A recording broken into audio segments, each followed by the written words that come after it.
네, 2080선에 올라서면서 다시금 연고점을 향해서 달려가고 있는 코스피 지수. 그렇다면 지금 이 시점에 관심을 가질 수 있는 종목들은 어떤 것들인지 소개를 해드리겠습니다. 한국투자증권 이프렌드의 김예솔 연구원입니다. 안녕하세요. 네, 안녕하세요. 네, 요즘 같은 때에는 어떤 종목에 관심을 가져야 한다라고 생각하세요? 일단 주도하고 있는 주요 이슈는 정책 기대감이기 때문에요. 네. 그 정책 기대감과 맞물릴 수 있는 종목군 하반기에도 유효하다고 생각하고 있습니다. 네, 그렇군요. 정책 기대감을 우리가 가질 수 있는 이것에 수혜를 입을 수 있는 종목들을 봐야 한다라고 네. 말씀해 주셨는데 오늘 그렇다면 준비하신 종목들이 이것과 일맥상통하는 내용이 있는 건가요? 네, 일단 일맥상통한다라고 네. 보고 있고요. 일단 무조건 정책 기대감만으로 주식을 매수할 수는 없습니다. 그러한 기대감, 정부 정책과 관련된 부분과 함께 실적에 대한 개선, 빼놓지 말고 또 살펴봐야 될 요소 중에 하나인데요. 그러한 측면에 있어서 오늘 주 LG와 주식회사 LG와 그리고 미디어플렉스를 코스피, 코스닥 종목 한 종목씩 좀 말씀을 드려보고 싶습니다. 네. 네, 먼저 LG부터 좀 말씀을 드려보겠는데요.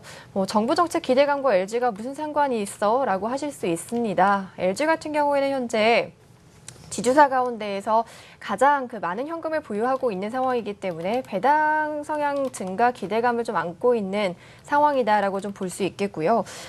LG는 잘 알고 계실 것 같습니다. LG전자, LG화학, LG이노텍과 관련된 이 상장사의 이익 비중이 90% 정도를 상회하고 있는 이 LG그룹의 지주사라고 볼 수 있습니다. 이익 비중이 상장사 쪽에서 90% 이상 나오고 있는 상태이기 때문에 상장 자회사의 역할이 중요하다라고 좀 볼 수 있겠고요. 상장 자회사의 기여도를 보게 되면은요, 가장 높은 기여도를 보이고 있는 것은 LG화학입니다. 그리고 뒤따라 LG전자와 LGU+, LG생활건강, LG하우시스 순이고요. 보시다시피 최근 시장을 이끌고 있는 신고가 종목들이 많이 포진되어 있습니다. LG 하우시스, LG 이노텍, 그 밖에 LG전자 흐름 좋기 때문에 이러한 자회사들의 흐름 개선과 함께 LG의 또 이 개선 기여도도 높아질 것으로 보고 있습니다. 네, 무엇보다도 일단 배당과 관련해서 기대감을 가질 수 있을 만큼 현금 보유력이 지금 상당하다라고 말씀해 주셨고요. 그리고 또 회사에 대해서 말씀해 주셨는데 자회사의 이익이 상당히 중요하다라고 해주셨어요. LG전자도 지금 방금 언급을 해주셨는데 네. LG전자를 비롯해서 다른 자회사들 지금 영업 현황이 없었습니까? 네, 일단 이익 기여도가 가장 높은 쪽이 LG화학이기 때문에 네. LG화학부터 좀 말씀을 드려보겠습니다. 이익의 폭은 줄어들고 있습니다. 하지만 석유화학 파트에 있어서 소폭 개선 추세를 보이고 있는 상황이고요. LGU+ 같은 경우에는 2분기 실적 좋지 않았습니다만 오히려 하반기에 대한 기대감과 함께 주가는 상승을 보이고 있습니다. 즉 올해 단말기 유통법 효과에 힘입어 올해 하반기를 시작으로 내년부터는 이 단말기 유통법 효과에 대한 이익 개선이 유효하다라고 보고 있고요. 이제 가장 핵심인 부분은 LG전자일 것 같습니다. 이 TV와 가전 사업에서만 연간 1조 원이 넘는 이익을 보이고 있고요. 그 밖에 이제 TV 사업부의 안정적인 추세와 함께 이제 2분기에 흑자 전환을 했던 이 MC 휴대폰 사업부에 대한 실적 개선이 지속될 것으로 보고 있습니다. 스마트폰 경쟁이 점차 심화가 되고 있습니다. 이제 아이폰 6와 G3 또 갤럭시에서도 갤럭시 알파와 이제 노트 시리즈를 새롭게 하반기에 출사표를 던질 것으로 보고 있는데요. LG전자는 지금 미리 G3를 내놨고 순조롭게 진행이 되고 있습니다. 북미 4대 통신사와 그리고 글로벌 주요 통신사들의 초기 반응이 굉장히 양호한 상태이고요. 경쟁사 대비 G3를 좀 미리 내놨기 때문에 상대적으로 마케팅에 관련해서 이제 가격이나 마케팅을 할 수 있다는 점, 그리고 G3 파생 모델을 내놓을 수가 있기 때문에 하반기에도 G3에 대한 좀 긍정적인 기대감을 실어볼 수 있을 것 같고요. 휴대폰 사업 쪽에서 3% 정도의 영업이익만 기록을 한다라고 하더라도 연간 영업이익이 1조 5천억을 충분히 넘어설 수 있기 때문에 이러한 부분들은 주 LG에 대한 NAV 증가로 이어질 수 있다라고 보고 있습니다.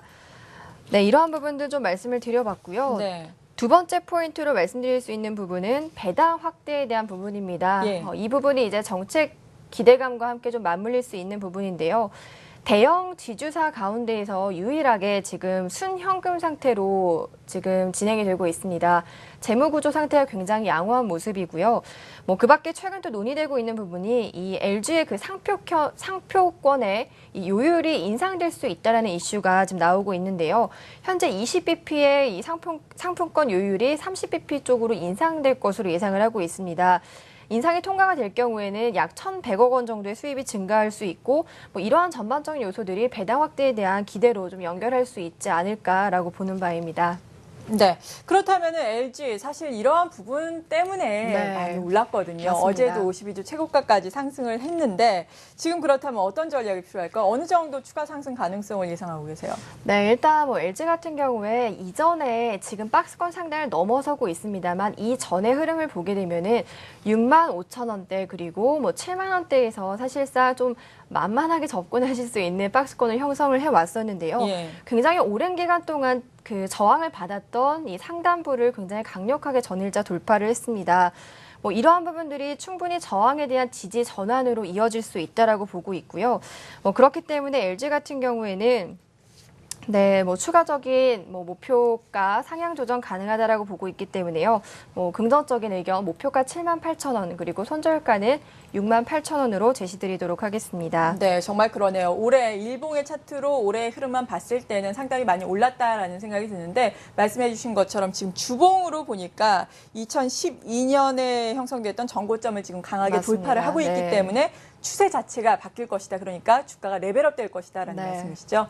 네, LG 첫 번째 정책 수혜주로 주목을 해주셨고요. 그리고 두 번째는 코스닥 시장에서 미디어 플렉스라고 하셨죠.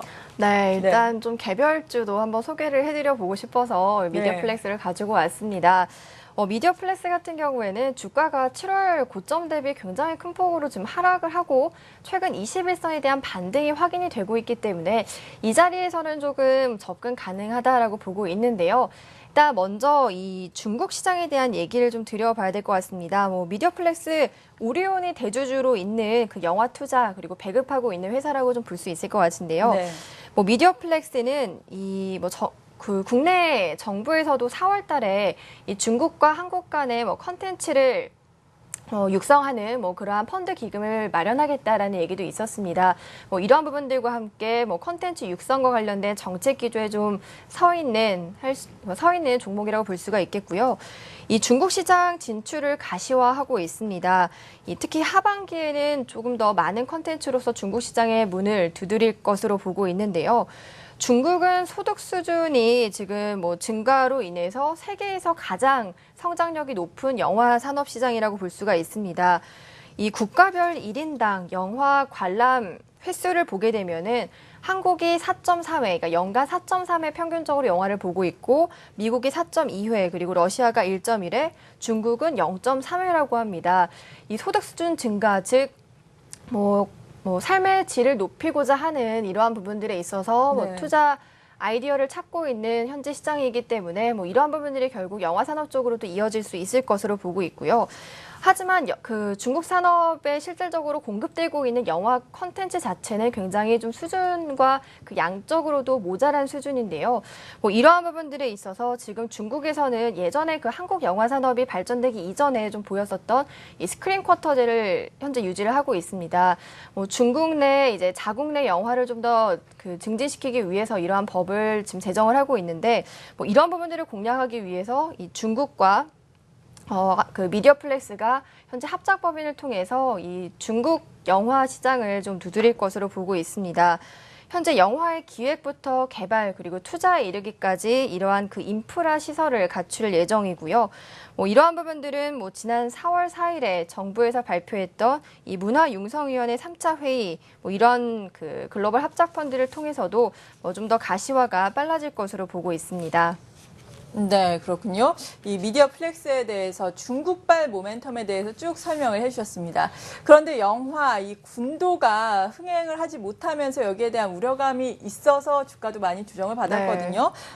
증권사에서 13일에 또 리포트가 나왔는데 군도가 종영이 그때 당시에 되더라도 배급 수수료가 그래도 투자 손실을 상회한다. 이에 따라서 적자는 아니다라는 의견을 냈더라고요. 네, 맞습니다. 전반적으로 그렇다면 실적은 어떤가요? 네, 일단 미디어 플렉스 말씀해 주셨던 듯이 그 군도가 기대감이 높았습니다만 생각보다 초기 성과 대비 좀 인기도가 이어지는 부분이 좀 약했고요. 예. 그 밖에 이제 경쟁 작품들이 또 선전을 펼침에 따라서 군도가 사실상 기대를 좀 못 미치는 실적을 내놓을 것으로 보고 있습니다. 이 군도의 흥행이 미달했기 때문에 3분기 영업이익에 대한 전망치는 좀 하향 조정되어 있는 상태이고요.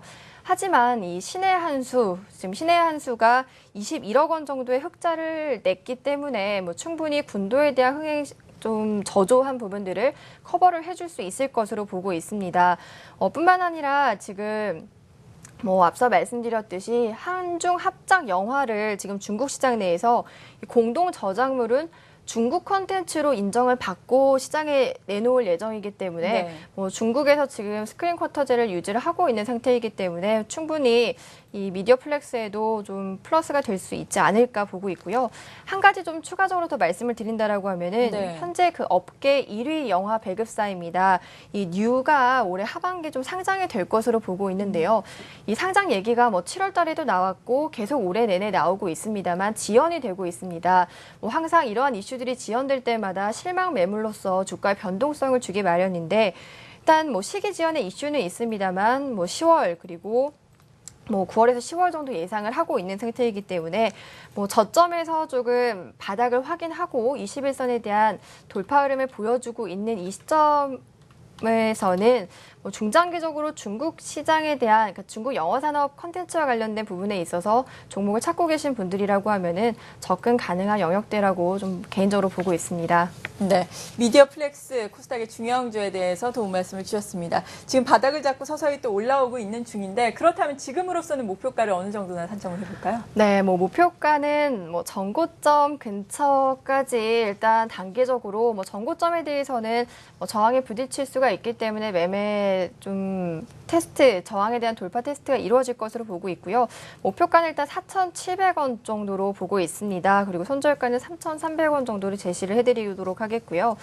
사실 최근 거래소에서는 증권, 은행, 건설, 이 트로이카와 또 유통, 소비 관련된 종목들이 상승을 하고 있고 코스닥에 있어서는 여전히 미디어라든지 게임 이런 종목군들이 시장을 좀 주도를 하고 있는 상태이기 때문에 이런 측면에서도 관심 있게 봐야 될 것 같습니다. 네, 잘 알겠습니다. 정부 정책에 또 수혜를 받을 수 있는 우리가 하반기 기대를 해볼 수 있는 두 종목에 대해서 도움 말씀 주셨습니다. LG 그리고 미디어 플렉스였고요. 함께해 주신 분은 한국투자증권 이프렌드의 김예솔 연구원이었습니다. 고맙습니다. 네.